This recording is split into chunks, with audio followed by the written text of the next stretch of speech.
আনন্দবাজার। এই বাজারটি পড়েছে নরসিংদী জেলার রায়পুরা উপজেলার শ্রীনগর ইউনিয়নের বেলোয়ারচর গ্রামে, মেঘনা নদীর পার। আনন্দবাজারের কাছে একটি ঘাট আছে, এই ঘাটের নাম দেওয়া হয়েছে আনন্দবাজার ঘাট। বেলোয়ারচর গ্রামের আনন্দবাজারের ঘাট নামে পরিচিত এই ঘাটটি আপনাদেরকে দেখাচ্ছি। আপনারা দেখতে পাচ্ছেন এই ঘাটে নৌকায় এসে লেগেছে, আর এই নৌকা থেকে মানুষ আসতেছে। এই আনন্দবাজার ঘাটের একটি যাত্রী ছাউনি করা হয়েছে, আপনারা দেখতে পাচ্ছেন। এই যাত্রী ছাউনির ভিতরে অনেকেই বসে আছে। নৌকার যাত্রীদের জন্য এই যাত্রী ছাউনিটি করা হয়েছে। অনেকেই ঘাটে এসে নৌকা পায় না, পাওয়ার কারণে রোদ বৃষ্টি থাকলেও এখানে দাঁড়িয়ে থাকতে হয়। আর এই কারণেই এই যাত্রী ছাউনিটি বানিয়েছে, যাতে করে রোদ বৃষ্টি থেকে যাত্রী ছাউনির ভিতরে বসে থাকতে পারে। আপনারা দেখতে পাচ্ছেন আমি নৌকায় উঠে পড়েছি। নৌকা দিয়ে এই মেঘনা নদী পার হব।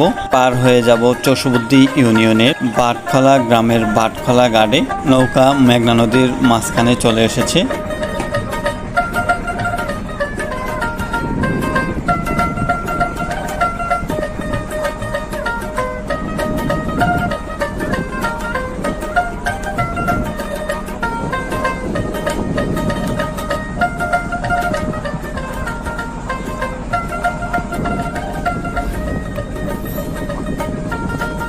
মেঘনা নদীর মাঝখান থেকে আমি আপনাদেরকে যে গ্রামটি দেখাচ্ছি, এই গ্রামের নাম পল্লবপুর গ্রাম।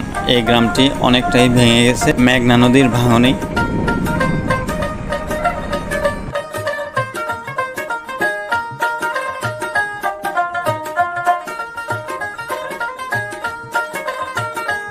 মেঘনা নদী পার হয়ে চলে এসেছি বাটখলা ঘাটে। আপনারা দেখতে পাচ্ছেন এটাই বাটখলা ঘাট।